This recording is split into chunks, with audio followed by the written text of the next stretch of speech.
Aujourd'hui, on parle marge brute. Et pour votre information, aujourd'hui en France, c'est 89,9% de marge brute en moyenne dans les salons de coiffure. Et tu sais, la marge brute, si ça te parle pas, c'est souvent ce qu'on va nous communiquer quand on va chez notre comptable. Il va nous dire « t'as une bonne marge » ou « t'as une moins bonne marge ». Et la marge brute, qu'est-ce que c'est? C'est ce qui reste après avoir payé les produits. Et c'est donc ce qui nous reste pour payer le reste des charges. La masse salariale, le poids des salaires et les charges qui y sont liées, et ensuite les charges fixes et variables, eau, électricité, emprunt, etc. Oui, je mets tout dedans pour que ce soit plus simple. Donc ici, cette information qu'on nous donne à chaque bilan comptable, elle est intéressante, mais attention à ne pas baser toute votre stratégie autour de ça, parce que les produits, c'est ce qui nous sert à créer le service, à développer notre salon et à développer notre chiffre d'affaires. Si votre comptable vous parle de marge brute, qu'elle soit bonne ou mauvaise, ce qui va être intéressant de leur demander, c'est aussi votre pourcentage de masse salariale, à savoir qu'en France, on est en moyenne entre 55 et 56%. Ça veut dire que ça représente plus de la moitié du chiffre d'affaires. Ça, c'est un pilier concret. Et ensuite, c'est le pourcentage de mes charges fixes, variables. Et là, on est entre 25 et 30% selon les salons.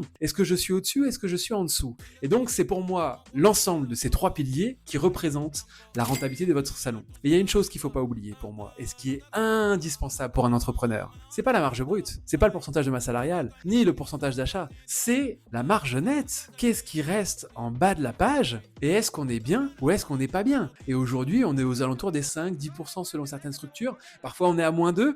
Donc vous voyez ce que je veux dire, c'est ça qui va être important d'observer dans vos bilans et surtout de challenger vos comptables pour qu'ils vous donnent ces informations-là. Bonne analyse de ton bilan à toi et surtout travailler le développement par toutes les solutions que tu pourras voir dans les autres vidéos pour aller chercher plus de chiffre d'affaires et donc optimiser ta rentabilité. Allez, sur ce, like, partage et à très vite.